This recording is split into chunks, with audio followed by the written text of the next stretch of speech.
Bienvenidos a Relatos del Más Allá. Me encantaría saber desde dónde nos escuchan, dejen sus comentarios, los leo con atención. Y ahora, sin más, prepárense para adentrarse en cada relato. Que los disfruten. La firma del viernes. No soy escritor, ni reportero, ni activista. Fui gafe, comisionado con la Marina, de los que aprenden a no temblar, a medir la luz con el rabillo del ojo y a no preguntar de más. Me retiré joven, con el cuerpo cansado y la cabeza llena. Lo que voy a contar no es una denuncia ni una confesión, es un intento por sacar algo de lo que llevo tragado desde hace 2 años y medio. No tengo pruebas para enseñar, lo poco que guardé lo tiré cuando entendí que un papel puede ser una sentencia. Todo empezó en agosto de 2022. Acepté un contrato civil para revisar egresos en un destacamento naval de la costa del Golfo. Llegué por recomendación de un capitán que fue mi instructor, me juró que era trabajo de escritorio. El sueldo era bueno, yo necesitaba empezar de nuevo, y esa necesidad me volvió torpe. Mi tarea era lo normal: compras, vales de diésel, refacciones, alimentos, viáticos, pagos a proveedores, sueldos. Lo anormal llegaba cada viernes. Los viernes, a eso de las 5, aparecía un sobre color mostaza, cerrado con 2 cintas y un sello liso. Siempre lo entregaba un cabo al que todos llamaban el quieto. No era mudo, solo tenía esa mirada plana de quien ya aprendió a borrar las reacciones. Lo dejaba en mi mesa, esperaba mi firma en una libreta y se iba. La orden era simple: no abrirlo. Solo registrarlo en el sistema bajo un código interno, fondo 7B. Yo obedecía. En mi oficio, la curiosidad mata, y mata lento. 4 semanas después, me ganó la mano. Era un viernes sin visitas, y el sobre pesaba más. Lo abrí. Dentro venía una hoja, nombres, montos, una columna de recibí, y varias firmas. Al principio pensé en pagos atrasados, luego vi las cantidades y sentí la garganta cerrarse. Había 40, 50, 70 mil pesos marcados como apoyo operativo, sin clave de plaza, sin RFC, sin expediente. Arriba venía el sello del área administrativa y, a un costado, la firma del comandante del destacamento. Yo lo había visto firmar 2 días antes, frente a mí. La firma del sobre era idéntica, la misma curva, el mismo remate, la misma presión. No era parecida, era una copia exacta, como si la hubieran impreso y luego repasado. Esa noche no dormí. El sábado regresé al archivo y revisé sobres previos. Todos traían la misma firma exacta. Luego revisé nóminas y recibos, la misma firma aparecía autorizando pagos de gente que nadie conocía, choferes sin vehículo, cocineros que jamás vi, operadores sin unidad asignada. Empecé a entender el mecanismo: una nómina fantasma, escondida en fondos especiales. Lo peor fue ver apellidos que yo conocía. En 2 listas aparecieron 3 nombres completos que coincidían con compañeros muertos en una operación años atrás. Además venían las iniciales de la unidad y el año de ingreso. La coincidencia era demasiado limpia. Sentí rabia y luego, encima, miedo, porque si estaban pagando con esos nombres, alguien tenía acceso a todo. Cerré el sobre, lo volví a sellar como pude y lo registré. Quise convencerme de que si no miraba, no existía. Pero a partir de ese día, el lugar empezó a hablarme de otra forma. Primero fueron cosas pequeñas. El fondo de pantalla de mi equipo cambió a una foto del muelle de madrugada, tomada desde un ángulo que yo conocía por las guardias. Mi gaveta no cerraba igual. Mis llaves amanecieron giradas al revés en el llavero. En el estacionamiento hallé arena pegada a las suelas de mis botas aunque yo no bajé a playa. Nada era prueba, todo era un aviso fino, hecho para que lo sientas y no puedas reclamarlo.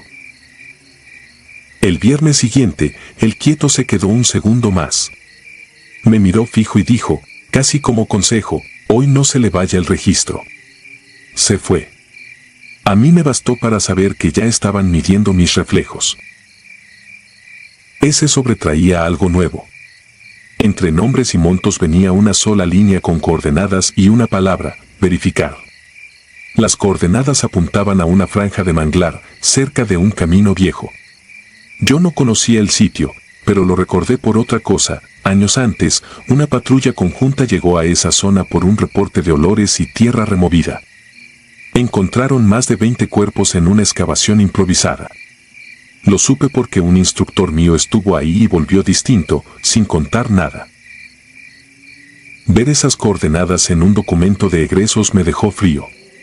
Ya no era solo dinero, era un mapa. El sábado por la mañana recibí una llamada de un número sin nombre. Una voz calmada dijo mi apellido y me agradeció mi servicio. Me pidió puntualidad el lunes. Yo no respondí. Colgó y sentí el mismo sudor que se siente antes de un operativo. Volví el lunes y me limité a capturar sobres sin abrirlos, con la vista clavada en la pantalla, como quien repite una oración vacía. Me duró poco. Un viernes, el sobre llegó mal cerrado. La cinta estaba floja, el sello corrido, como si alguien lo hubiera abierto antes de entregarlo. Lo abrí por reflejo. Dentro no había lista de pagos, era una tabla de rutas, fechas, puntos de entrega, y una clave: cobertura ZN. En varias filas aparecían siglas que no eran de unidades, eran marcas de grupos que se oyen en noticias, pero que nunca deberían estar en un papel con sello oficial. Al final, la firma perfecta del comandante. La tabla incluía horas de madrugada y una nota repetida: carga viva. Esa frase me cortó el aire. En operaciones, carga viva no es material. Es gente. Me senté. Pensé en los apellidos de mis compañeros, en el manglar, en ese dinero que entraba y salía como si fuera agua. Entendí que mi trabajo no era revisar, era legitimar con teclado. Y entendí algo peor, que me habían dejado ver lo justo para amarrarme. Ese día decidí irme. Inventé un dolor de columna, pedí incapacidad, entregué mi gafete y salí sin hacer ruido. Me dijeron que estaba bien, que luego veríamos. La sonrisa de quien me atendió no llegó a los ojos. Me fui a otra ciudad, cambié de número, dejé redes, pagué en efectivo. Los viernes eran el peor día, cada viernes esperaba el golpe invisible. La primera señal fue una nota bajo el limpiaparabrisas. Papel limpio, letras impresas, no pierda la costumbre del viernes. No hacía falta firma. Esa noche manejé hasta que amaneció, repitiéndome que era para otro. Mentira. Luego vino lo que ya no pude explicar.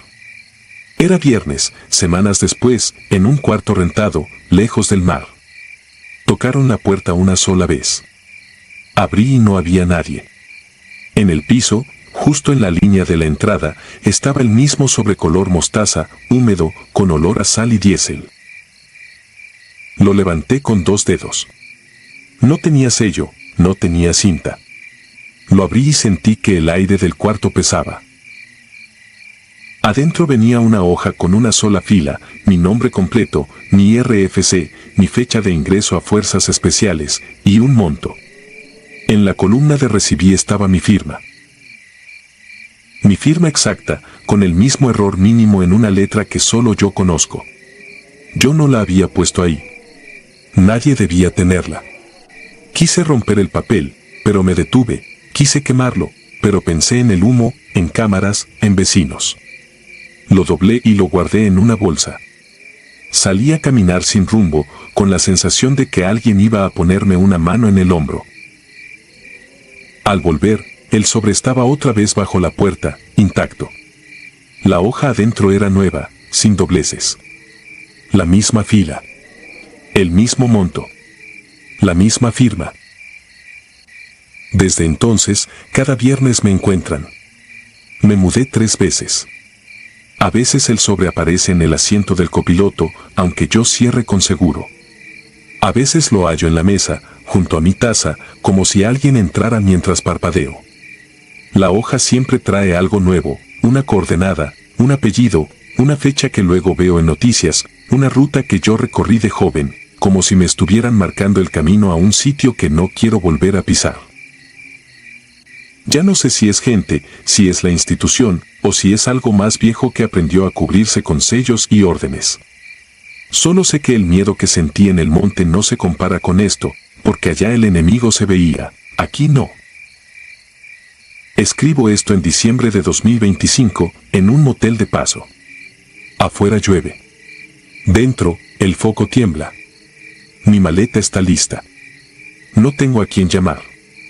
Ya no intento ser valiente, solo intento durar un día más. Aún así, lo escribo para respirar.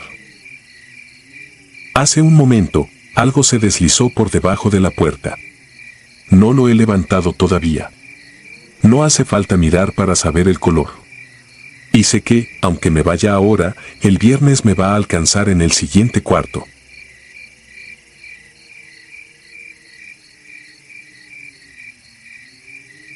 El cuarto de mareas.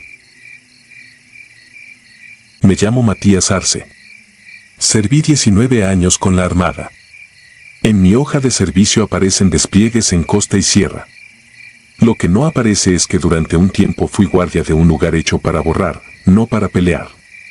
Cuando me piden contar lo peor, no pienso en balas ni en emboscadas, pienso en una puerta metálica, en sal pegada al piso, en un sonido que aprendió mi clave de radio.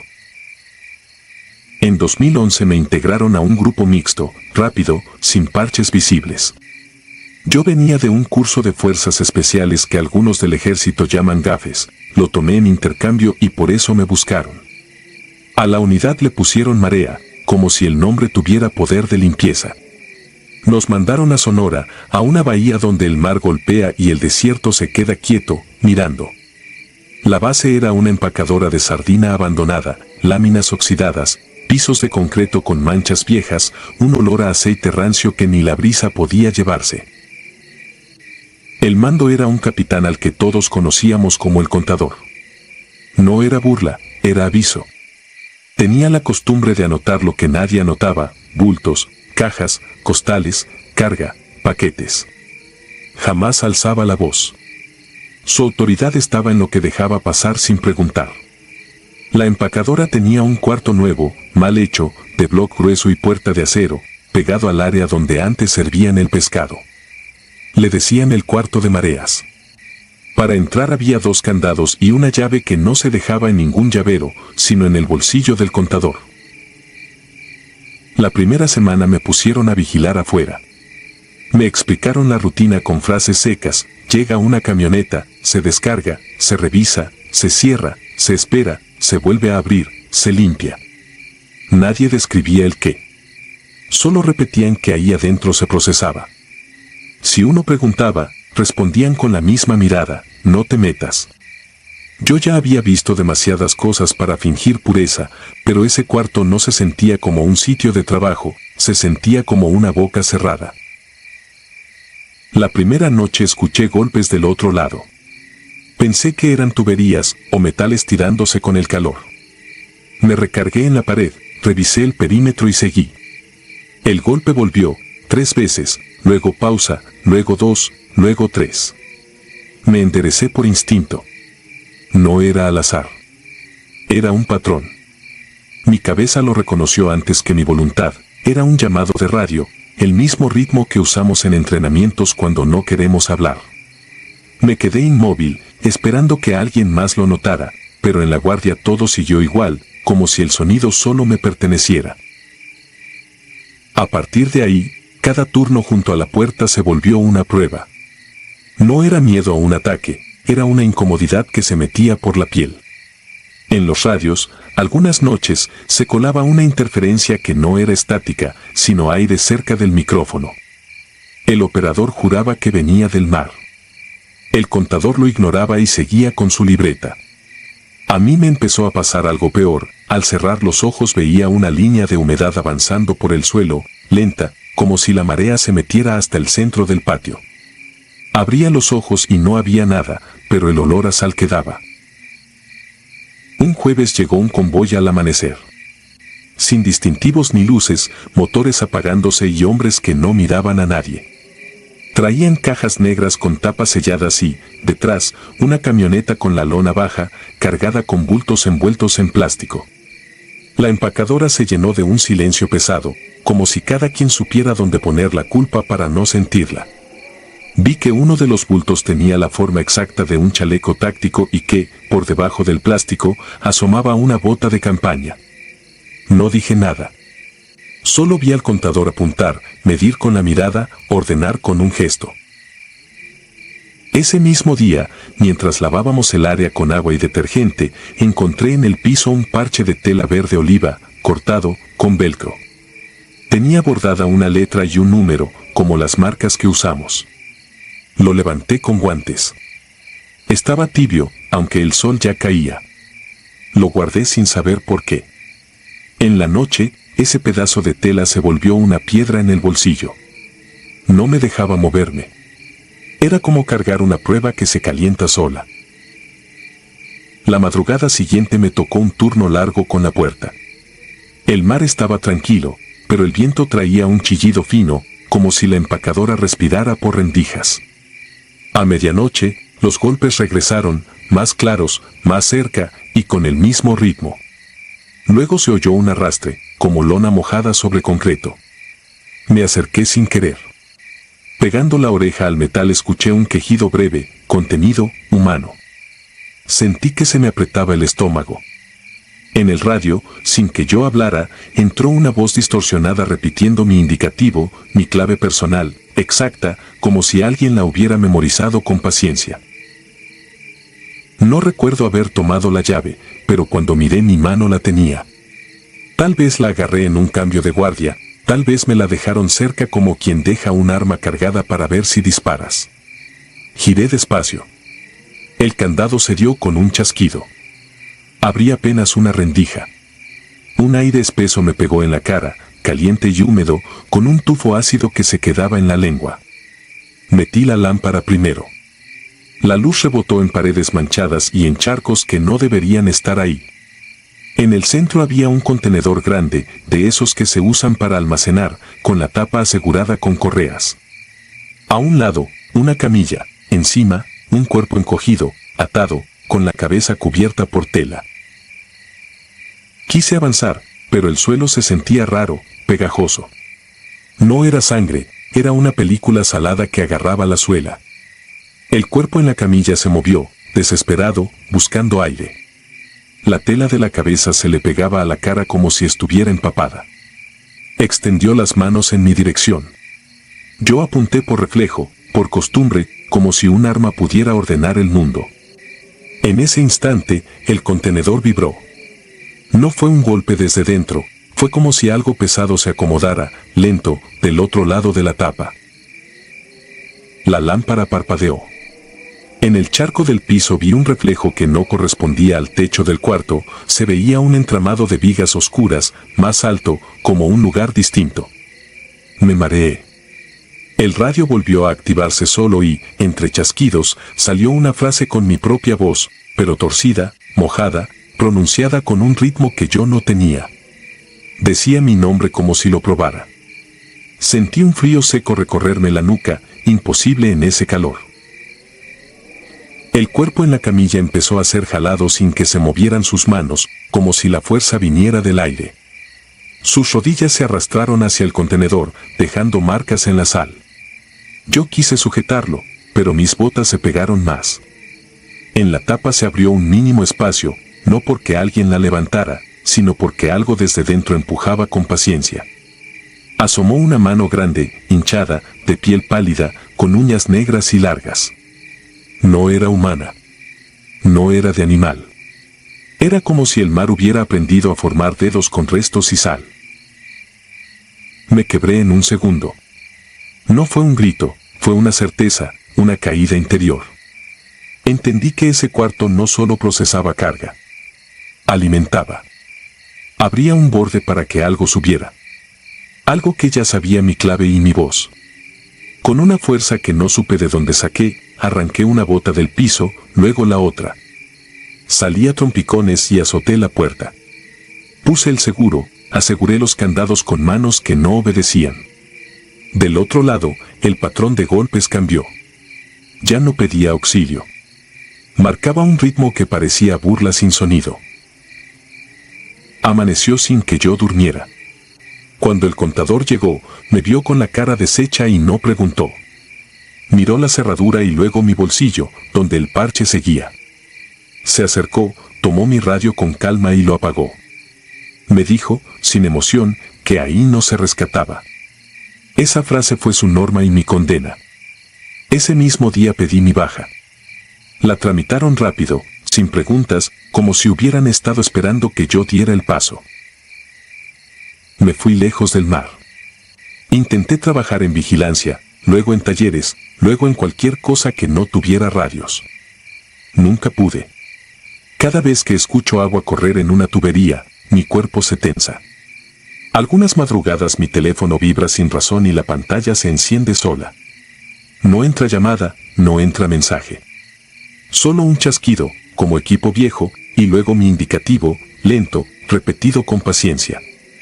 Entonces regresa el olor a sal y a aceite rancio, y siento que, en algún lugar de Sonora, una puerta de acero sigue cerrada, pero del lado correcto, esperando la marea.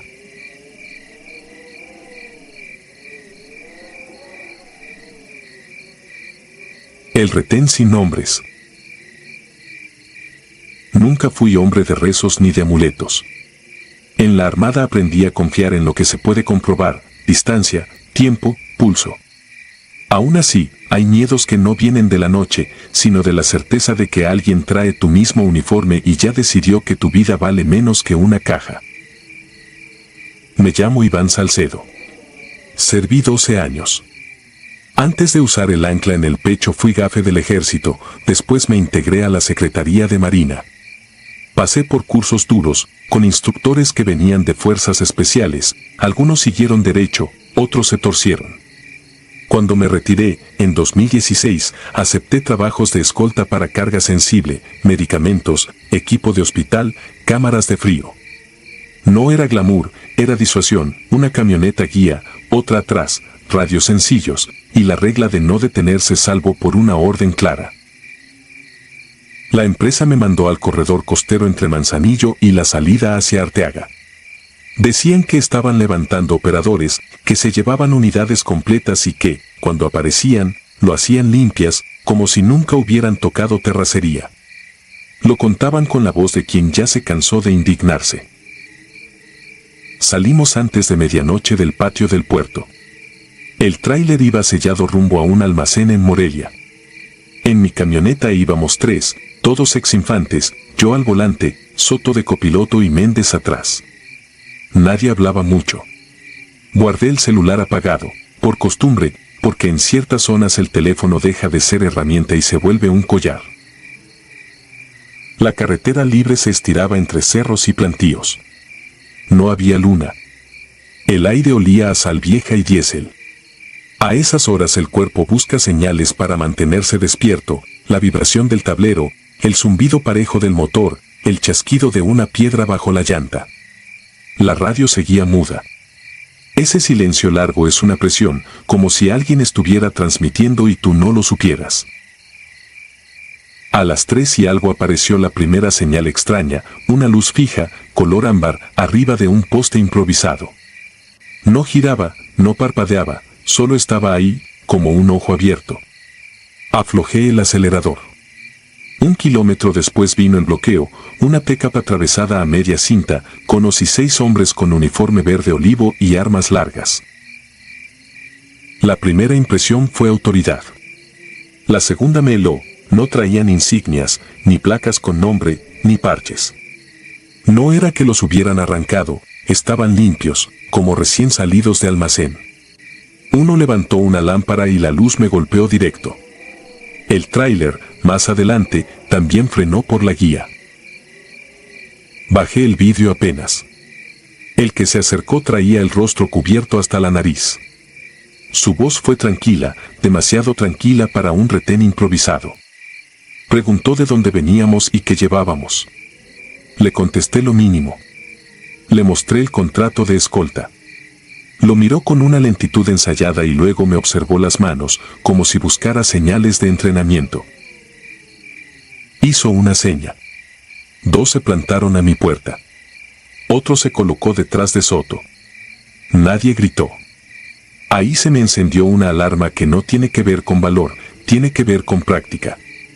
El improvisado alza la voz para tapar nervios. Estos no estaban nerviosos. Nos ordenaron bajar. Obedecimos. Dejé las manos visibles. En el suelo, cerca de la llanta, vi cintillas negras, de las que se usan para amarrar equipo. No era revisión, era procedimiento. Nos quitaron radios y teléfonos. Revisaron cintura y bolsillos, con prisa controlada, como quien sigue una lista. Pidieron cuota por seguridad y autorización adicional.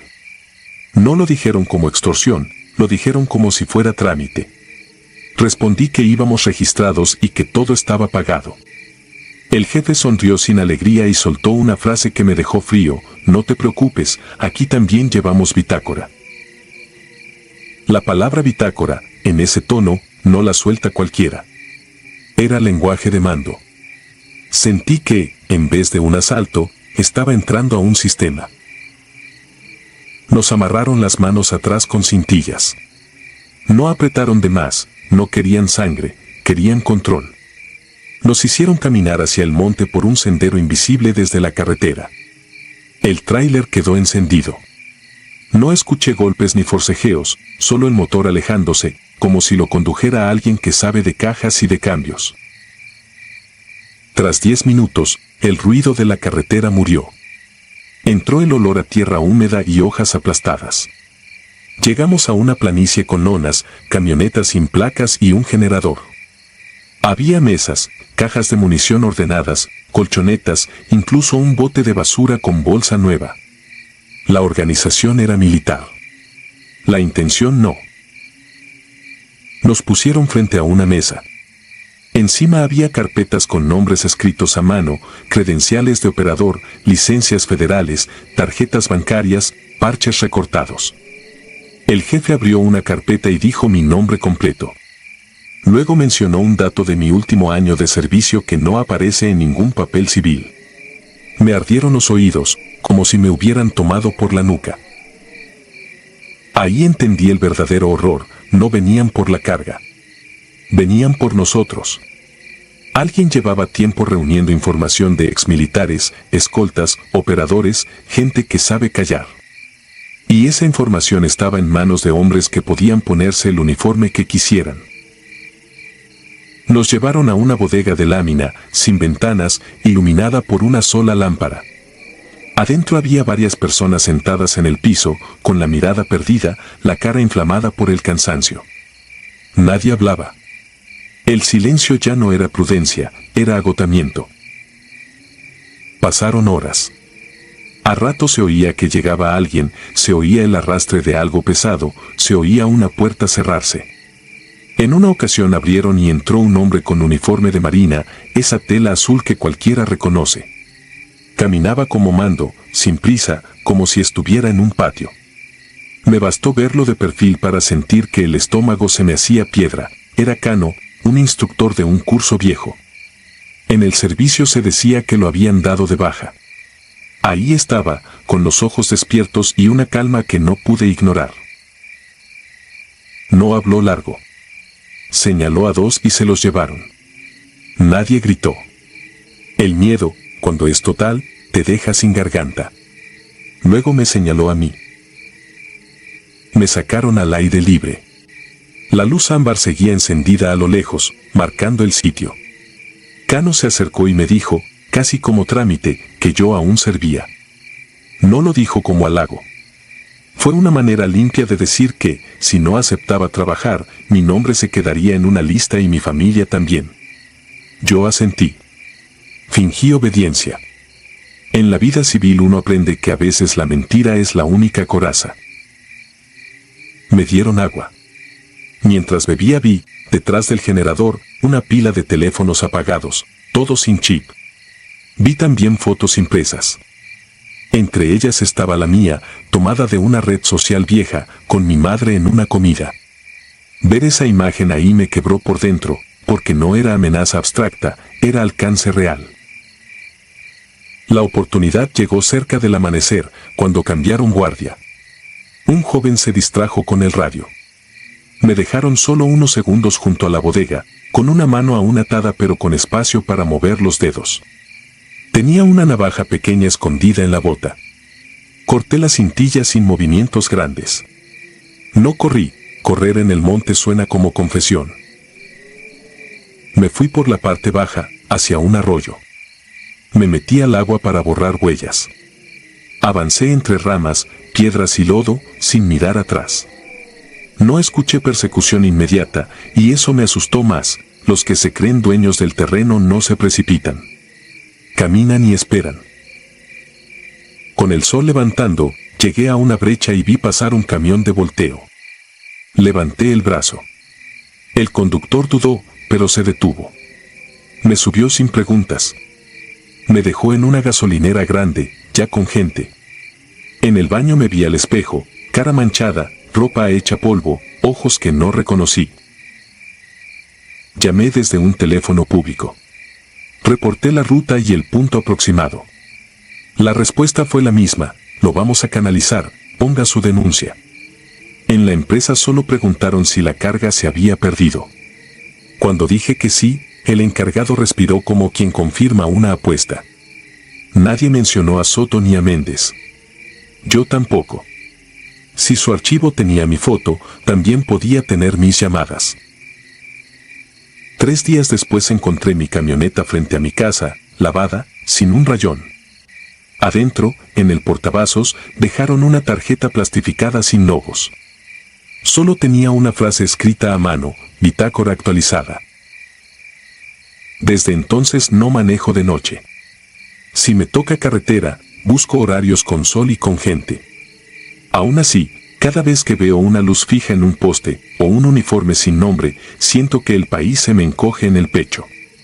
El horror no fue lo que me hicieron, ni lo que pudieron hacerme. El horror fue entender que hay hombres entrenados para proteger que aprendieron a usar esa misma técnica para cazar, y lo hacen con orden, con turnos, con papeles, como si fuera un servicio más. Y mientras esa bitácora siga creciendo, siempre habrá un retén listo para abrirla en tu cara.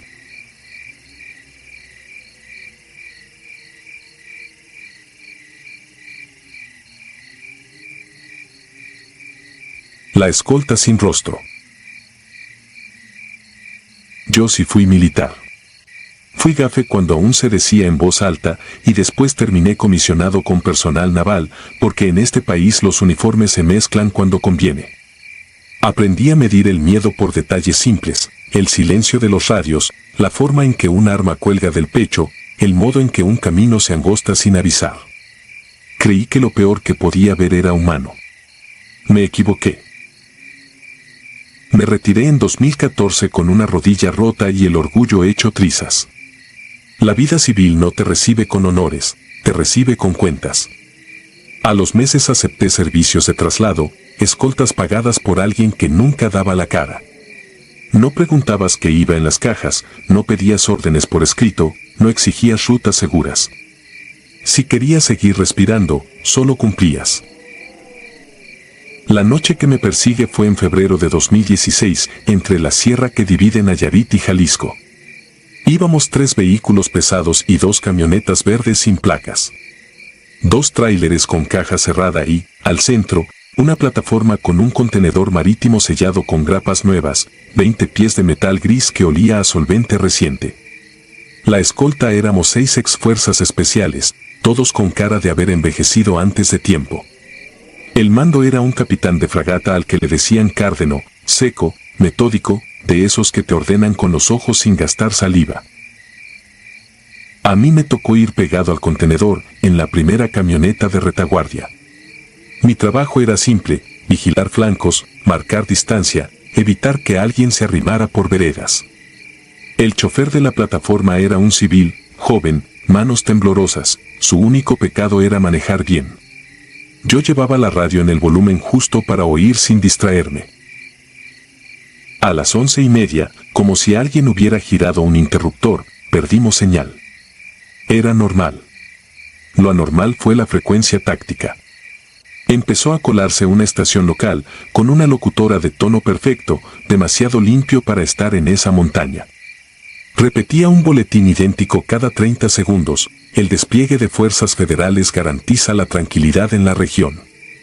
Evite caminos rurales durante la noche. No cambiaba una coma, no respiraba, no se equivocaba. Era una grabación, pensé, pero ¿por qué se metía justo ahí, justo en nuestra frecuencia, como si nos estuviera buscando? Subimos más. El aire se puso frío y el olor cambió. No era pino ni tierra mojada, era sal, puerto, red húmeda. Un olor de costa en pleno monte. Miré al chofer por el espejo y vi su gesto de tú también. Asentí. Nadie habló. Hablar era aceptar que algo no cuadraba. En una curva nos topamos con un retén improvisado, conos, una manta sin letras, 2 patrullas blancas con los logotipos tapados con cinta. Los hombres traían casco y chaleco, pero sin nombre, sin insignias, sin rango. Lo inquietante no fue eso, sino la actitud. No intentaron cerrarnos el paso. Un tipo levantó el brazo y, con la otra mano, señaló el monte como pidiéndonos prisa. Parecía más asustado que nosotros. Cruzamos sin frenar. 10 minutos después sentí el primer golpe dentro del contenedor. No fue disparo ni piedra, fue un golpe seco, de peso, como si algo grande se hubiera recargado del lado izquierdo. El chofer de la plataforma aflojó el acelerador por reflejo y yo le grité por radio que mantuviera el ritmo. La locutora siguió, igual de serena, y por encima de su voz se coló un sonido corto, mojado, que no era grito ni animal. Duró nada y me dejó la piel erizada. Cárdeno redujo un poco para reagrupar. Hizo señas con la mano, formación cerrada. Yo bajé un instante, sin apartarme, para revisar las grapas. Estaban intactas. Lo que no tenía sentido era la vibración. El metal temblaba parejo, como si adentro hubiera un motor pequeño trabajando, y estaba helado. Apoyé la palma y sentí esa frialdad subir por el brazo. Me subí de golpe. No quería tocarlo más. La emboscada llegó donde el camino pasa entre paredones. No vi fogatas ni camionetas atravesadas. Vi sombras pegadas a la roca y escuché impactos en la carrocería. El vidrio del vehículo del capitán se cuarteó, pero no frenó. Aumentó la marcha. Nosotros igual. Disparamos hacia las laderas solo para abrir espacio, porque no había blanco claro. El contenedor respondió con golpes, uno tras otro, como si celebrara. Salimos a un claro y atravesamos una ranchería pequeña. Casas de bloc, un taller, una tiendita. Todo apagado, pero había gente parada en las puertas, mirando. La luz de los faros les barría la cara y ninguno se inmutó. No mostraban sorpresa, no mostraban miedo, miraban como quien espera que pase algo que ya conoce. Al fondo había una capilla con la puerta abierta y en el marco colgaba una cuerda con campana. La campana se movía sola, sin viento. Por radio, Cárdeno soltó la única frase larga de toda la noche: no miren atrás. Mantengan ritmo. Obedecí por reflejo. Aún así miré un segundo por el espejo. Vi el polvo, la plataforma, el contenedor siguiendo. Y vi una figura pegada al suelo, larga, moviéndose a la misma velocidad que nosotros, como si el camino la arrastrara. No vi pies. No vi manos. Solo vi que se deslizaba y que la luz no la terminaba de dibujar. Tragué saliva y volví al frente. La locutora siguió: la seguridad es prioridad. La repitió varias veces, y en una de esas la frase cambió: apenas una falla, la seguridad es por ustedes. Se me aflojaron las piernas. La grabación volvió al texto original, como si nada. Al entroncar con la federal no había retenes ni patrullas. Solo asfalto húmedo y un silencio raro, demasiado limpio. Cárdeno nos sacó hacia el oeste, rumbo a una estación de bombeo vieja que aparecía en un croquis, no en mapas. Llegamos cerca de las 4. El sitio tenía malla, caseta y una puerta metálica grande. Estaba abierta, la cadena colgaba rota, reciente. La orden era clara: dejar el contenedor y desaparecer. Yo cubrí con mi equipo mientras dos de los muchachos cortaban grapas. Cuando la última se dio, el olor a sal se hizo denso, como si abrieras una bodega de muelle. Nadie quiso asomarse. Aún así, la puerta se abrió sola, despacio, empujada desde adentro con calma. El interior era oscuro, pero alcanzamos a ver lo suficiente. No había cajas. No había armas. No había nada que justificara esa ruta. Había uniformes doblados, húmedos, con manchas oscuras, chalecos tácticos con placas y, colgados en el fondo, parches con nuestros apellidos bordados, idénticos a los que usábamos en campaña. Algunos traían fechas que no correspondían: 2019, 2021, 2023. Vi mi apellido ahí y sentí un vacío que me revolvió el estómago. No era orgullo. Era una sentencia. Toro, el más joven del grupo, dio un paso adentro para tomar un parche. La puerta se cerró de golpe. Las bisagras tronaron. Su lámpara parpadeó y se apagó. No escuchamos forcejeo. No escuchamos gritos. No escuchamos golpes. Lo único que se oyó fue la locutora, ahora desde dentro del contenedor, con el mismo tono pulcro: evite caminos rurales durante la noche. Intentamos abrir con palanca. Nada. Intentamos con sierra. La hoja se dobló como si el metal fuera piedra. Disparamos a las bisagras. Las balas marcaron el borde y no hicieron más. Cárdeno se quedó inmóvil, mirando, como si por fin tuviera enfrente algo que no le cabía en la cabeza. Luego hizo lo que hacen los mandos cuando se les acaba el control: ordenó retirada. Nos fuimos sin Toro. Nos fuimos con la sensación de que alguien nos había contado un chiste horrible y nosotros no entendíamos la broma. En el camino, el amanecer aclaró el cielo con un tono pálido, casi enfermo. La radio seguía con estática y boletines. No hubo persecución. No hubo reporte. No hubo nada, y eso fue lo más difícil de soportar. 2 días después vi una nota en televisión, breve, sin contexto: autoridades localizan estación de bombeo abandonada, sin indicios de incidente. Mostraron imágenes del sitio. La puerta estaba cerrada. La cadena se veía nueva. La caseta estaba iluminada. La malla intacta. Como si nosotros nunca hubiéramos tocado ese lugar, como si Toro nunca hubiera existido. Llamé a 2 de los que estuvieron esa noche. Uno no contestó jamás. El otro me respondió con voz seca y me dijo que no recordaba mi nombre, que él nunca había ido a la sierra, que yo estaba confundido. Le envié una foto del equipo, una donde salimos antes de partir. Me bloqueó. Esa negación me dio más miedo que cualquier balazo. Esa noche apagué todo en mi casa. Aún así, a las 11:30 exactas, escuché en la cocina la voz de la locutora, limpia, tranquila, como saliendo de un radio que no estaba ahí. Repetía el boletín. Busqué en cada cuarto, revisé enchufes, revisé mi teléfono. Nada. En el silencio volvió el olor a sal, fuerte, cercano. Me quedé quieto, respirando despacio, esperando que pasara. Entonces sentí en la espalda una vibración pareja, como metal frío temblando, como un contenedor estacionado en la oscuridad. No volví a trabajar en convoys. Pero eso no importa. Hay cosas que no te siguen por el camino, te esperan en tu propia casa.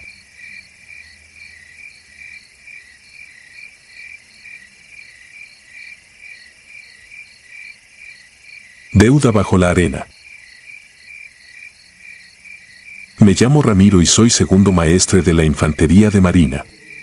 He visto cuerpos tirados en brechas, casas de seguridad vaciadas a toda prisa y enfrentamientos que terminan mal, pero nada me ha marcado como la misión que hicimos en el desierto de Sonora en 2017. Lo que pasó allá abajo no aparece en ningún parte y, aún así, es lo único que me visita cuando intento dormir. La orden era sencilla en apariencia: golpear una red de tráfico de personas que usaba bodegas y pasos subterráneos para cruzar migrantes hacia la frontera. Inteligencia señalaba una ruta en particular, tan evitada que los mismos criminales preferían rodearla. De ese tramo salían reportes raros, grupos enteros que habían entrado y nunca fueron ubicados. Ni detenidos, ni ejecutados, ni en fosas. Éramos 8 marinos de fuerzas especiales. Salimos de madrugada desde una base improvisada cerca de un pueblo perdido entre terracería. Llegamos en vehículos civiles, luces apagadas. La primera bodega se aseguró sin resistencia, catres alineados, mochilas abiertas, ropa tirada, restos de comida. Todo indicaba movimiento reciente, pero ya no quedaba nadie. La segunda bodega era nuestro punto clave. Un viejo taller con lámina vencida y un letrero despintado. Por fuera parecía muerto. Por dentro había botellas de suero abiertas, pan todavía suave, cobijas extendidas en el piso, pañales usados. El aire estaba caliente y al mismo tiempo pesado, con un olor denso a gente encerrada demasiado tiempo. Durante el barrido, el cabo Medina pateó una plancha de metal que sonó vacía. Debajo encontramos una tapa de concreto con aros de acero. La levantamos entre varios. Desde abajo subió un golpe de aire helado que empañó visores y lentes en segundos. Afuera el calor era sofocante. Descendimos en columna por una escalera soldada a la pared, linternas y armas listas. El paso era de tierra endurecida con vigas viejas sosteniendo el techo. El ambiente era húmedo, pegajoso, como si camináramos bajo un río enterrado. Se notaba el paso de mucha gente. Los primeros minutos encontramos lo conocido, mochilas abandonadas, garrafones a medias, zapatillas pequeñas, documentos plastificados con nombres centroamericanos. En las paredes habían escrito con marcador, promesas, fechas, nombres de hijos. A medida que avanzábamos, las letras se volvían temblorosas hasta convertirse en rayones, como si la mano hubiera perdido fuerza o cordura. Llegamos a una bifurcación. A la derecha, el paso estaba colapsado bajo toneladas de tierra. Lo extraño eran las marcas alrededor. En las paredes se veían surcos profundos, curvas largas que iban de piso a techo, como si algo hubiera empujado desde el interior y se hubiera detenido a medio camino. No parecían marcas de herramienta ni de uñas. Tomamos el corredor izquierdo. Ahí empezó todo. El aire se hizo más pesado, respirar costaba trabajo. Sentí un frío preciso en la nuca que me bajó por la espalda, pese al uniforme empapado. Nadie hablaba. Solo se escuchaban las botas y la respiración amplificada por la radio interna. Entonces apareció el sonido. No venía de un lado en específico. No era viento ni agua.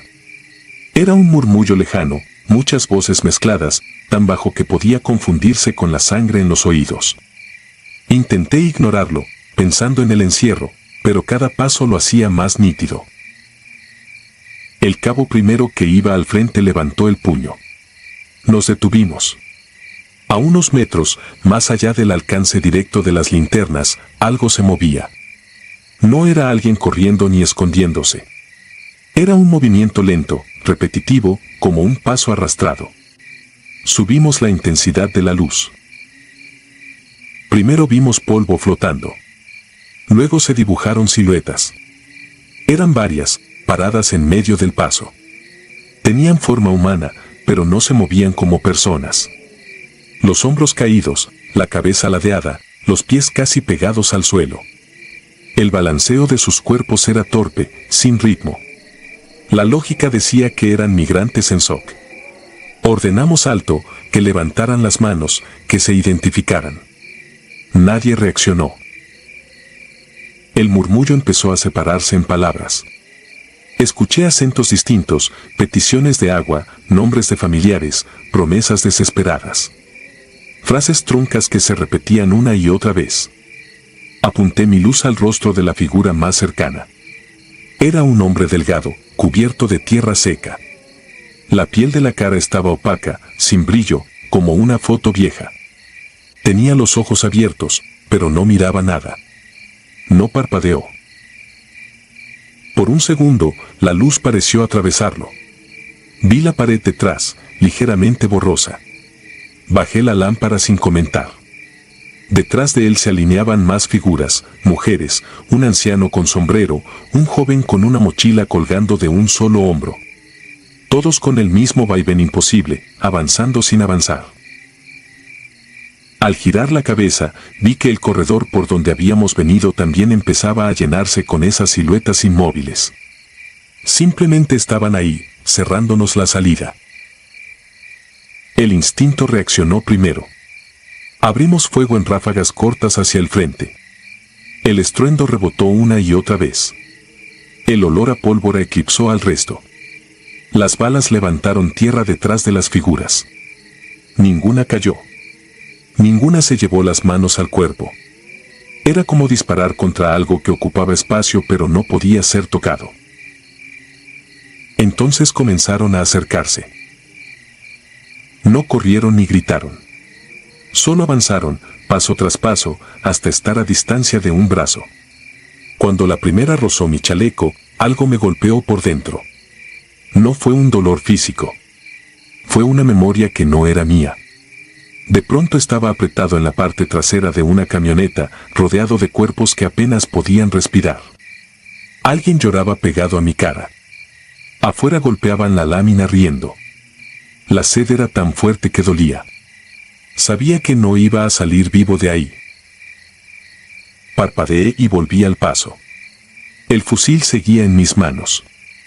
Otra figura me tocó el brazo y vino otra vida completa comprimida en segundos, un grupo caminando de noche guiado por hombres armados, una mujer encerrada en un cuarto sin ventanas contando días con marcas en la pared, alguien abandonado en medio del desierto suplicando por agua que nunca llega. No eran imágenes al azar. Eran los últimos minutos de muchas personas. Mis compañeros también estaban siendo invadidos. Uno se golpeaba el casco contra la pared, tratando de sacarse algo de la cabeza.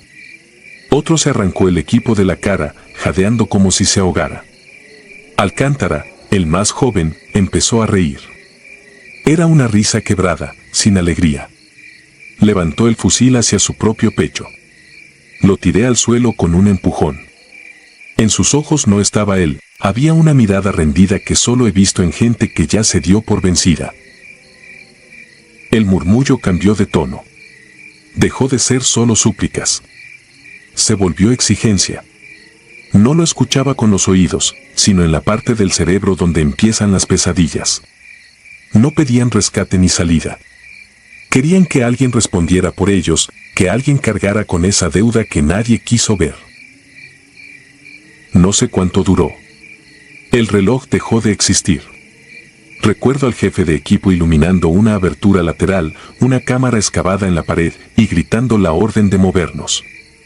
Entramos casi empujándonos unos a otros. La cámara era baja y más amplia. El piso estaba cubierto de restos mezclados con tierra y ropa desgarrada. Había credenciales, pulseras, fotografías arrugadas con rostros descoloridos. En las paredes se veían símbolos hechos con algo oscuro, secos.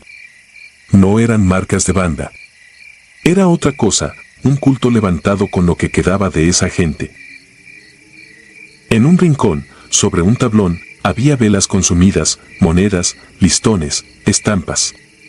Un altar improvisado construido con objetos de personas que nunca llegaron a su destino. El lugar olía a encierro antiguo y a presencia reciente.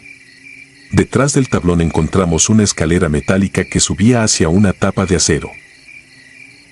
Subimos casi trepando. Sentía en la espalda una tensión pesada, como si alguien contara nuestros pasos. Al abrir la tapa salimos al patio de una granja abandonada, varios kilómetros lejos de la bodega donde habíamos entrado.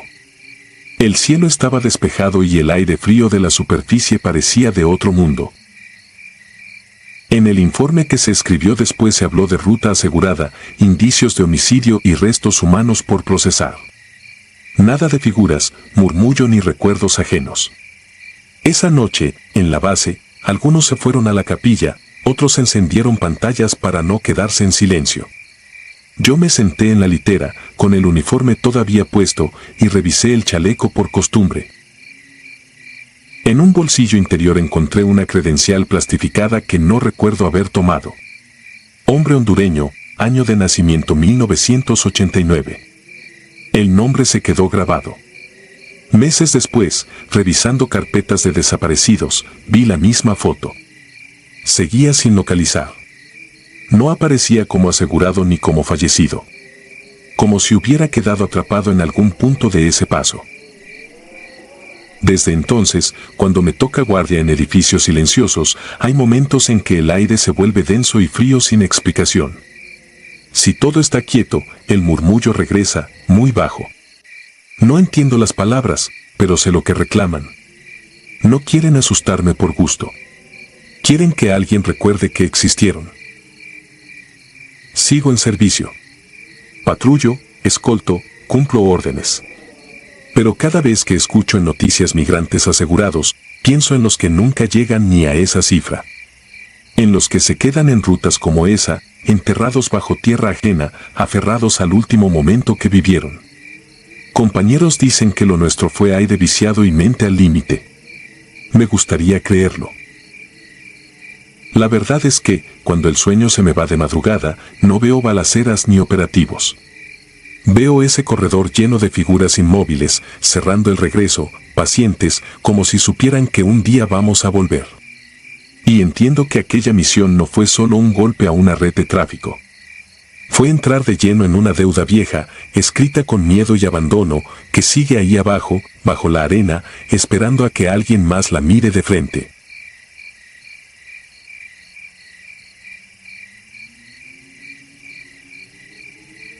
La gritadora del altar. Dicen que el desierto todo lo amplifica. El calor, la sed, los pasos, las ideas. Aprendí que también multiplica lo que no tiene nombre. Esto que cuento pasó en 2012, cuando yo era infante de la Marina Armada de México asignado a operaciones en el Gran Desierto de Altar, Sonora. Esa noche entendí por qué algunos veteranos, al hablar de la línea con Arizona, miran el horizonte como si fuera una boca abierta que no termina nunca. Éramos 6, patrulla ligera.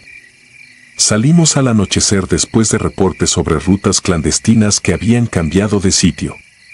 2 Sandcat, equipo de visión nocturna, brújula de respaldo, agua justa.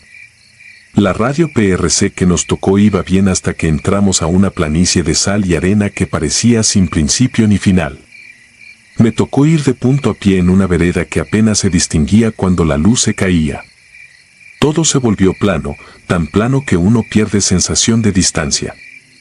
El viento traía polvo fino que se metía entre la tela del uniforme y la piel. Lo primero raro no fue lo que vi, sino lo que dejó de oírse. El zumbido de la electrónica se apagó como si alguien bajara un interruptor. La radio quedó muda, los GPS marcaron líneas sin sentido, el reloj del tablero quedó en ceros. El sargento hizo señas, avanzar a pie y mantener formación. A unos 300 metros, una elevación baja ofrecía buen punto para observar. La alcanzamos sin mayores problemas, pero ahí arriba, el aire apretaba el pecho. Fue entonces que escuchamos el grito. No era eco de coyote ni motor ahogado. Era una voz. Femenina. Larga. Aguda. Vino de alguna parte hacia el noroeste, donde la planicie cae en un mar de dunas. Nadie dijo nada porque no hizo falta. A todos se nos tensó la nuca al mismo tiempo. En ese paisaje, ese sonido no tenía lugar. El sargento me señaló avanzar con otro marino hasta una zona de rocas oscuras que cortaban la arena como una cicatriz. Descendimos con cuidado.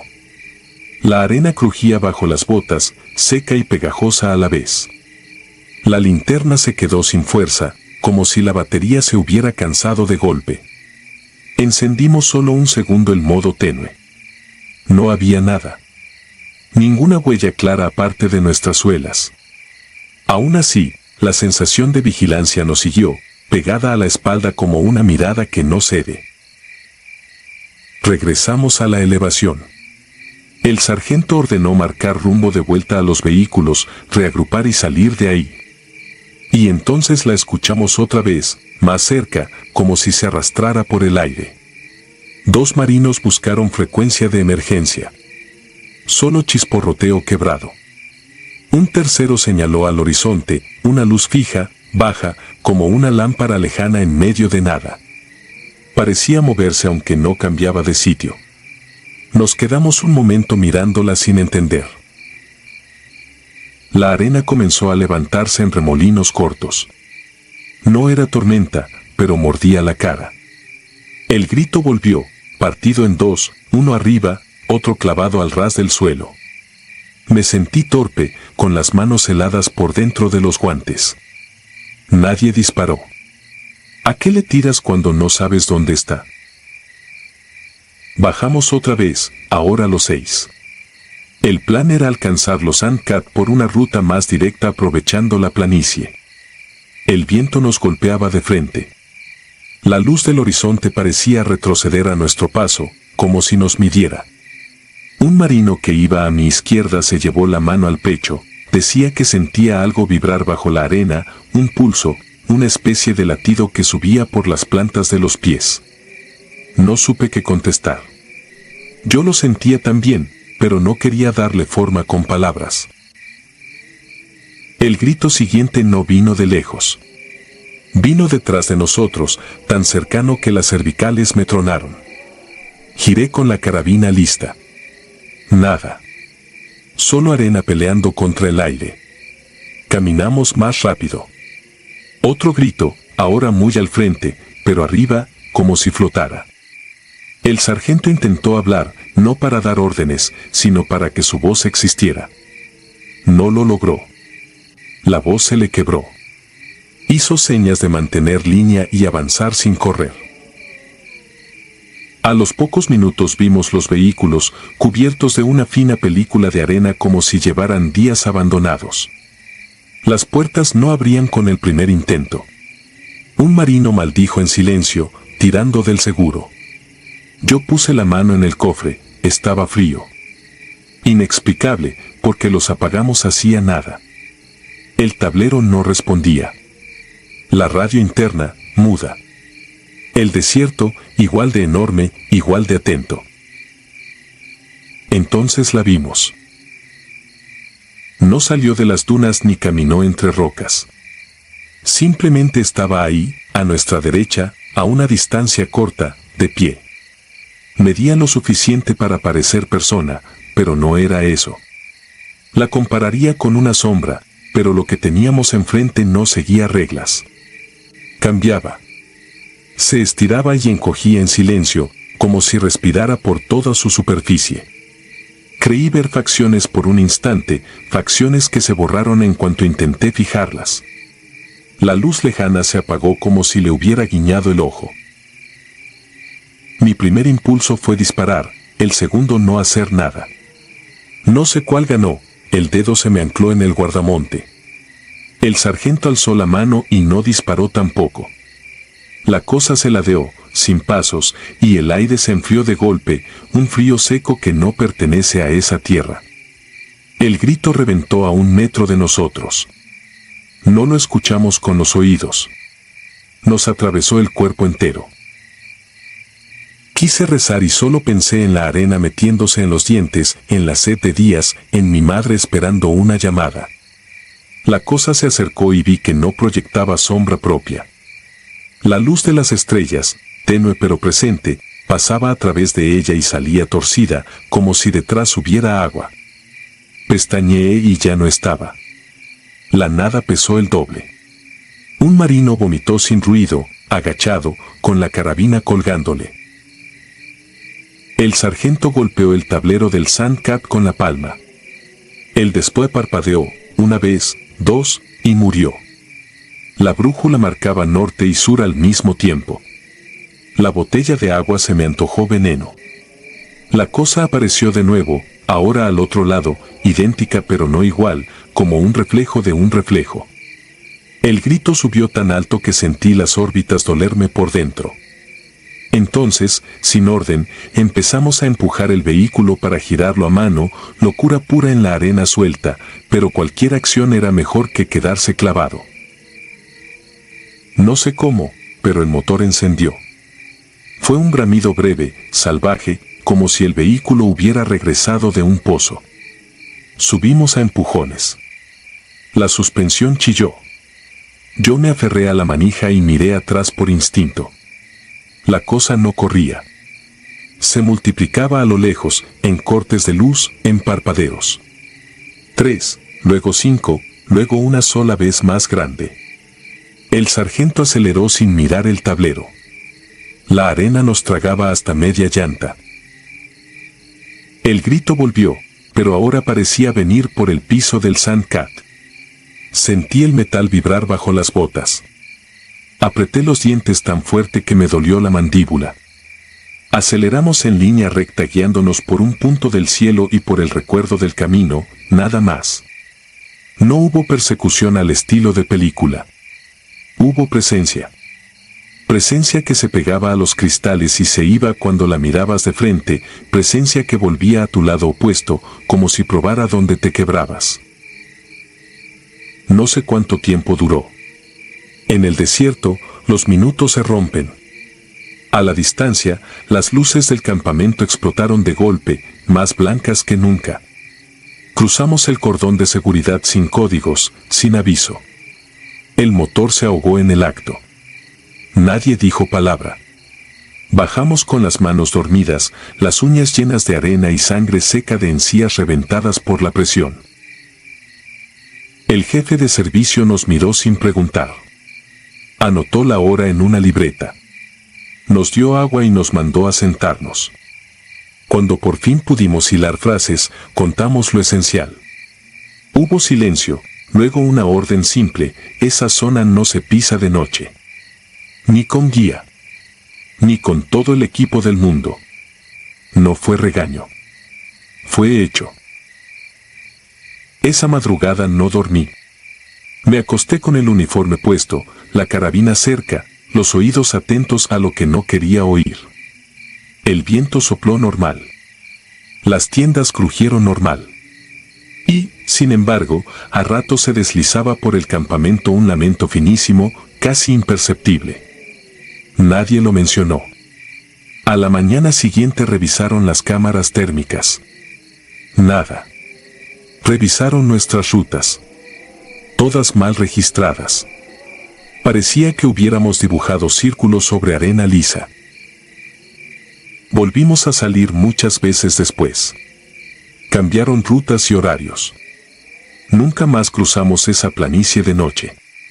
En días limpios, desde una duna alta, se alcanza a ver una mancha pálida donde según el mapa no hay nada.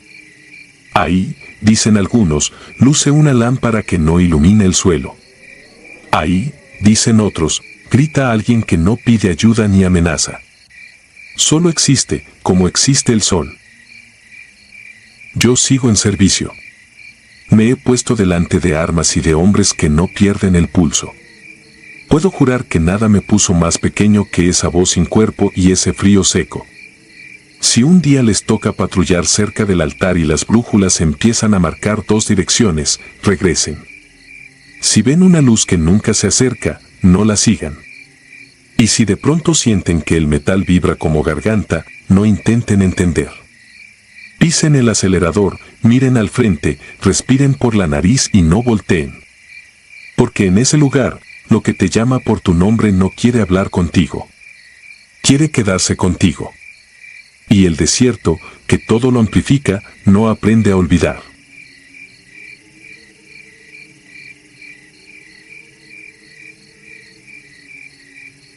Guardia en la bruma. Soy infante de marina. Lo que voy a contar ocurrió en 2018, en la costa norte de Oaxaca, durante un despliegue de seguridad en temporada de lluvias. Éramos 6 en la patrulla y yo llevaba el último turno, de 3 a 6 de la mañana. En papel, la orden sonaba simple: vigilar un estero y un pueblito pegado al manglar, movernos por veredas, verificar embarcaderos, impedir que la zona se llenara de gente que no debía estar ahí. En el mapa, todo era azul y verde. En el terreno, todo era silencio. Llegamos al destacamento temporal en una casa ejidal abandonada, cerca de unas lanchas varadas. Techo de lámina, catres viejos, paredes manchadas por humedad. Los primeros 2 días hicimos recorridos cortos. El tercer día, la gente comenzó a desaparecer de las calles. No se veía a nadie barriendo patios, no se escuchaban gallinas ni radios. Las puertas quedaban entreabiertas, pero los cuartos estaban vacíos. A veces, desde una ventana, alcanzaba a ver una cortina moverse y nada más. Nos asignaron un guía, un pescador de manos ásperas que evitaba cruzarnos la mirada. Llevaba al cuello un amarre trenzado con fibras de palma y un hilo oscuro. No lo tocaba nunca, parecía más pesado de lo que era. Lo presentaron a la carrera y salimos hacia el estero por la tarde, con la idea de volver antes de la noche. El cielo cayó a plomo y los caminos de tierra se volvieron fango. El guía apretó el paso cuando entramos al primer tramo de manglar, dijo en voz baja que por ahí se escucha caminar cuando baja la marea. No me gustó el verbo, pero nadie dijo nada. Al avanzar, el aire cambió. No sé explicarlo de otra forma. Era como si el manglar respirara en sincronía, como si el agua y la tierra latieran a un ritmo propio. Las garzas levantaban vuelo sin hacer ruido. En una orilla encontramos huellas frescas, no de botas ni de pies descalzos, parecían marcas alargadas, profundas, como de alguien que dejara el peso en los talones y arrastrara las puntas. Tomamos coordenadas y seguimos. Nadie habló. El guía quiso rodear una pequeña lengua de agua, se negó a cruzarla por el tronco. Aquí no, dijo. Lo dejamos pasar delante. Caía la tarde cuando vimos las primeras casas a la orilla del estero. Todas con fogones apagados, ollas limpias, camas tendidas, fotografías boca abajo. Una hamaca aún se mecía por el viento que venía del mar. No había rastro de forcejeo ni de salida apresurada, era como si la gente hubiera decidido dejar sus cosas intactas y caminar hacia ninguna parte. El guía comenzó a temblar. Le sudaban las manos. Le dije que nos diera 10 minutos para revisar y partir. Aceptó con la cabeza, pero no entró a ninguna vivienda. Debimos volver entonces. No lo hicimos. Oscureció mientras regresábamos por el borde del agua. La bruma bajó con un ritmo que parecía consciente. Veías tu brazo y 2 pasos más allá ya no. Empezó un ruido de ramas doblándose.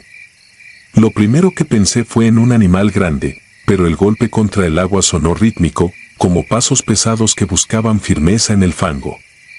Nos detuvimos, formamos, apuntamos a nada. El guía, sin voltear, dijo, no miren de frente. No pude evitar levantar la lámpara. Alcancé a ver algo en la orilla opuesta, alto, delgado, quieto, como si fuera parte del manglar. Cuando le apunté de lleno, se deshizo con la neblina y volvió el silencio. Esa noche, ya en el destacamento, el más joven del equipo se levantó de golpe del catre y salió a la intemperie sin contestar. Lo alcancé en la entrada. Tenía los ojos abiertos de par en par, pero la mirada resbalaba, sin fijarse en nada. Le hablé fuerte, lo sacudí, no reaccionó. Volvimos a meterlo. Se quedó inmóvil, respirando rápido, como si algo lo hubiera dejado vacío por dentro. El guía no durmió.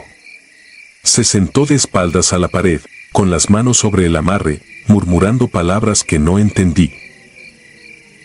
Al amanecer faltaba uno. No el joven, sino el guía. La puerta estaba abierta y el suelo, marcado con esas mismas huellas alargadas, cada vez más profundas. Seguimos el rastro por la orilla del estero hasta un claro donde el manglar se abría en un círculo perfecto. No había pájaros. Solo un tronco viejo atravesado a media agua y, frente a él, el cuerpo del pescador boca arriba, sin marcas, con la piel reseca y la boca abierta como si hubiera querido decir algo y no alcanzó.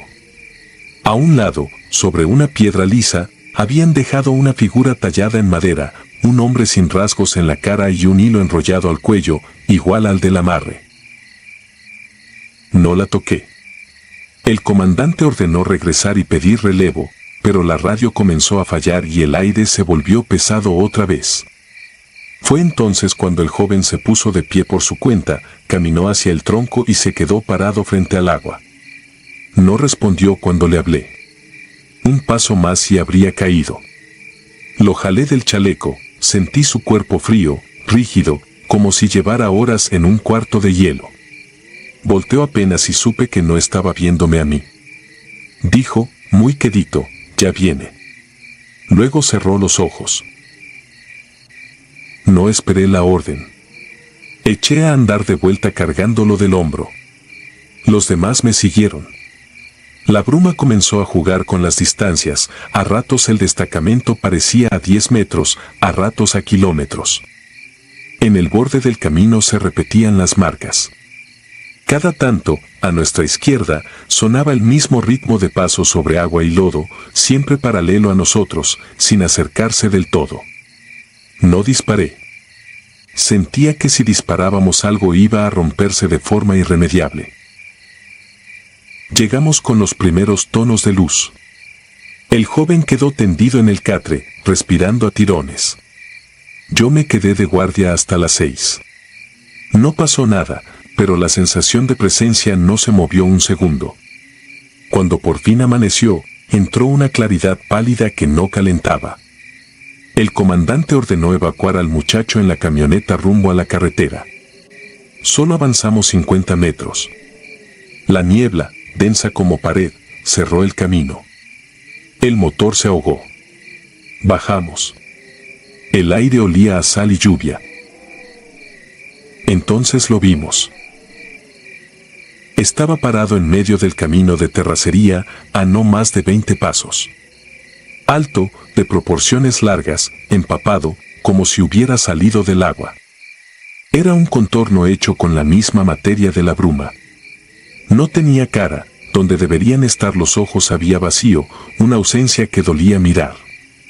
Se movía con lentitud, pero cada paso sonaba igual, un plantón firme, otro, como si probara el suelo. No nos miraba, pero era imposible no sentir que lo hacía. El joven se incorporó sin ayuda y caminó hacia él. Lo detuve. Se sacudió de mis manos sin violencia y dijo una sola palabra que no quiero volver a escribir. El contorno avanzó 2 pasos más y se deshizo como si alguien lo hubiera borrado con la mano. La niebla se abrió, dejó pasar luz y escuché otra vez el mundo, insectos, pájaros, mar adentro. El motor encendió. Subimos. Cuando miré hacia atrás, el amarre del guía colgaba de la antena del destacamento, como si alguien lo hubiera dejado allí para que lo viéramos. Nos fuimos ese mismo día. Entregamos el parte, guía localizado sin vida, población ausente, ruidos en el manglar, fallas de radio. Nadie preguntó mucho.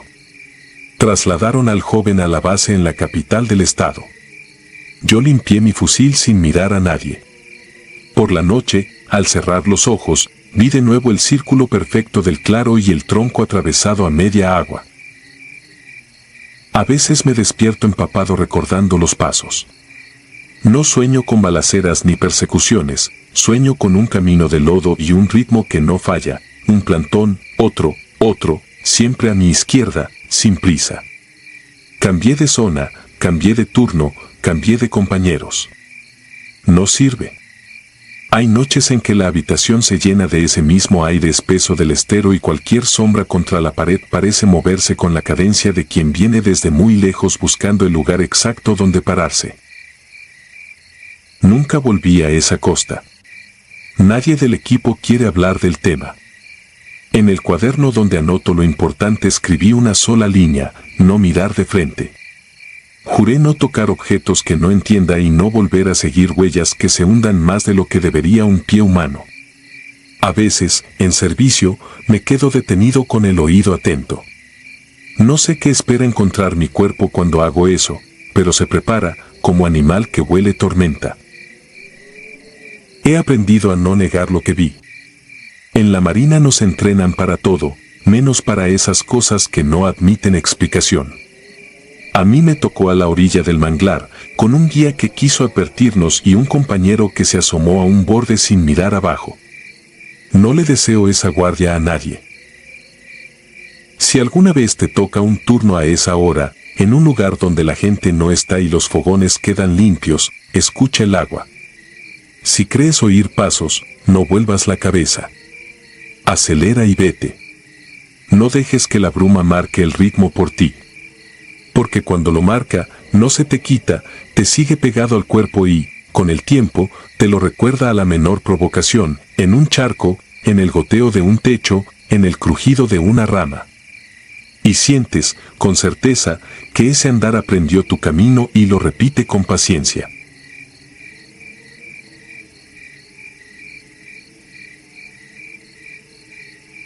Coto de caza. Dicen que la sierra no olvida.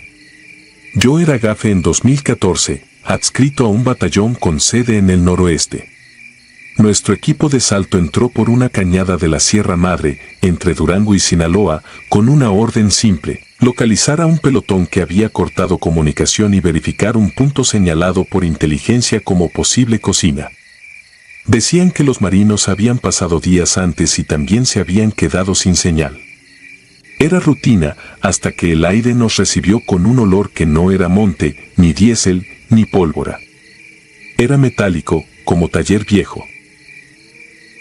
Aterrizamos en una terraza estrecha. El helicóptero se fue tan pronto nos soltó.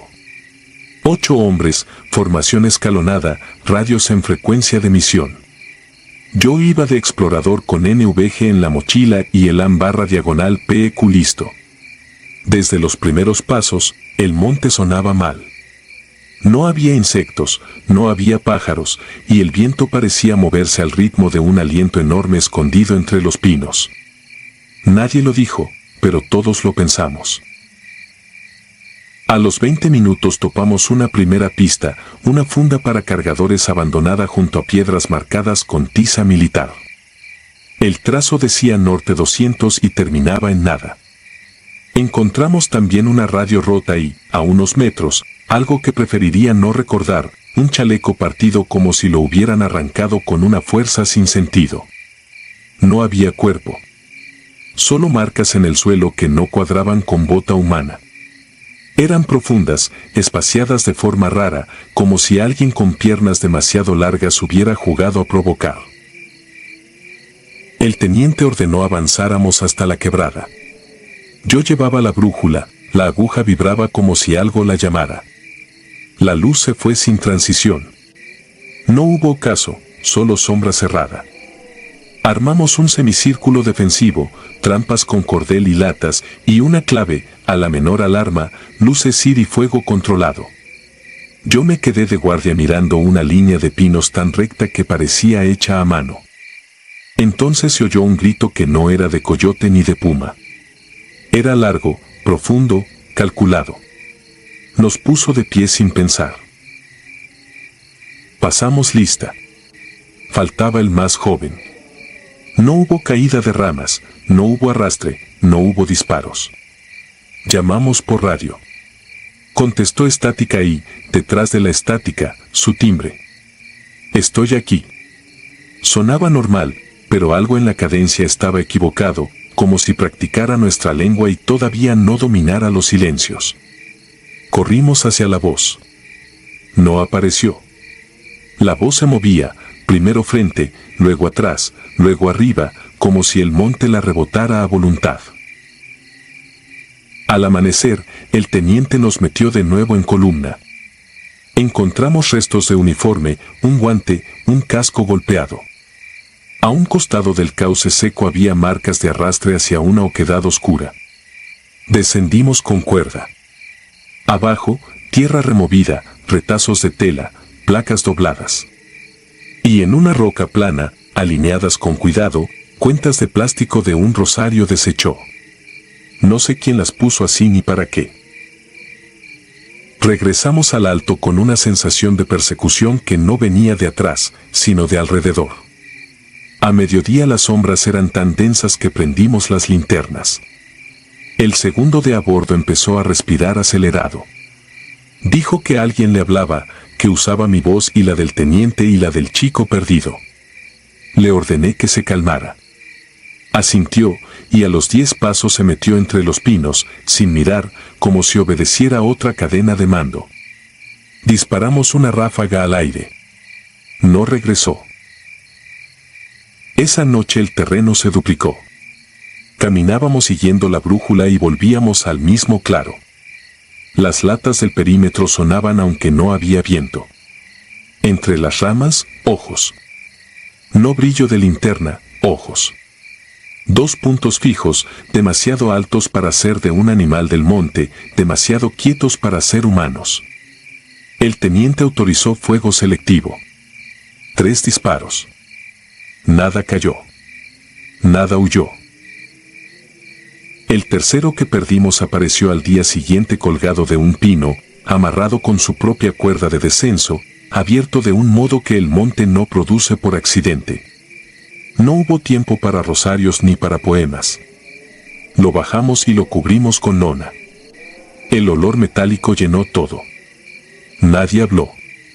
El teniente guardó el cuaderno en la bolsa del pecho y ordenó plegarnos hacia el norte hasta interceptar la brecha de una mina abandonada. La brecha no llegó. La aguja marcaba norte, nuestros pasos marcaban norte, y aún así se repetían los mismos troncos caídos, la misma roca con una mancha, la misma botella de suero pisada. El tiempo cambió de forma, o pasaba demasiado rápido o no pasaba. El sol se quedó clavado en un ángulo que no calentaba. El agua sabía a pila vieja. Al atardecer, si eso era atardecer, vi aquello. No quiero adornarlo. Caminaba erguido, pero cada articulación parecía mal puesta. El pelaje parecía prestado, pegado en parche sobre una piel elástica. La cara no era de animal, pero tampoco de hombre. Era una máscara mal encajada con una mandíbula exagerada que no debería cerrar y, sin embargo, cerraba. No abrió la boca. Aún así lo escuché. No con los oídos. Con algo más profundo que no sé nombrar. Dijo mi nombre y dijo alto.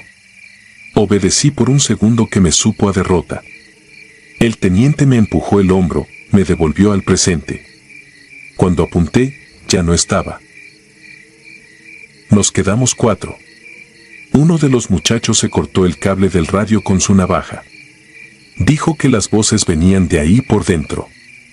El otro empezó a rezar con los dientes apretados, sin formar palabras. El plan, si se le puede llamar así, fue ir a su encuentro. Si nos estaba guiando en círculos, romperíamos el círculo yendo hacia su centro. Marcamos una línea con pintura en troncos y la seguimos hacia la parte más espesa del pinar. El suelo cedió. Caímos a una especie de fosa cubierta con ramas. Yo golpeé hombro y cadera. El de la oración se quebró mal. Abajo, entre tierra húmeda, había cosas que hablaban de casa, cascos de diferentes décadas aplastados, cantimploras abolladas, placas viejas, botas sin par. No contaré más. Subimos como pudimos. El que se había lastimado pedía que lo dejáramos. Lo amarramos a una cuerda y lo jalamos entre 3. El aire pesaba como si respiráramos dentro de un horno apagado. Al salir, el bosque nos entregó un claro pequeño. La luz parecía falsa.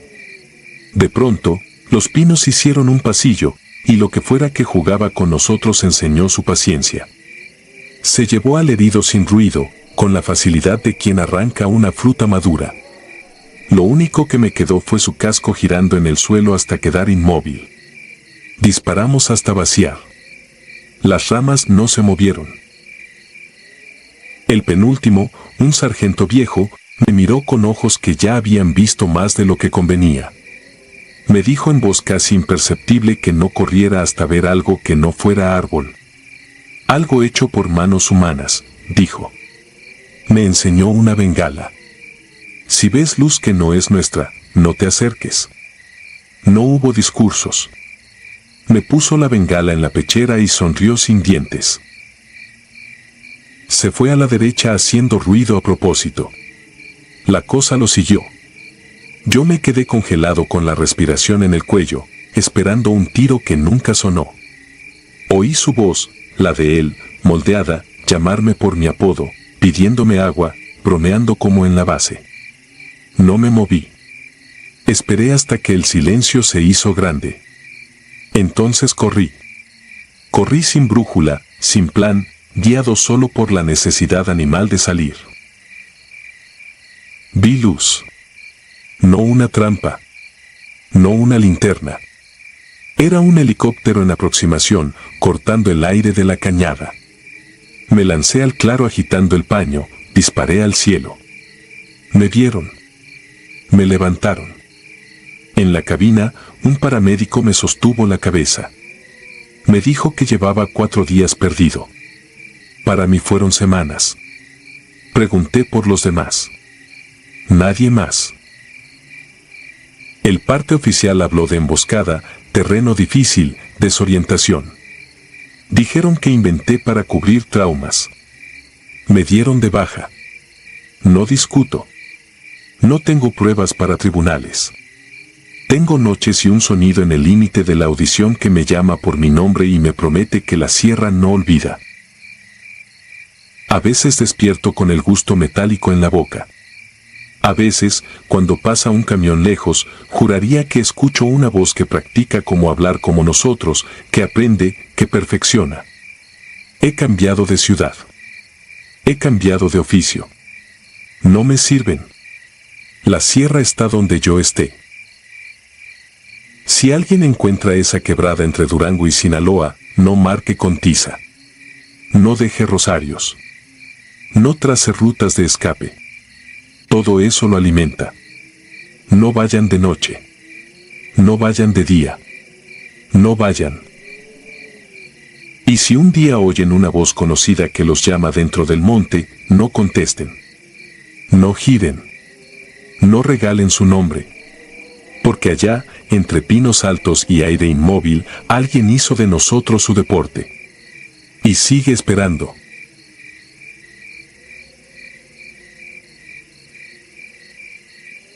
Si te gustaron estos relatos, regálanos tu like y déjanos tu comentario, y no olvides suscribirte al canal para que sigas recibiendo las notificaciones de los próximos relatos. Tu apoyo nos ayuda a seguir creciendo dentro de YouTube. Nuevamente, mil gracias y nos vemos en el próximo relato.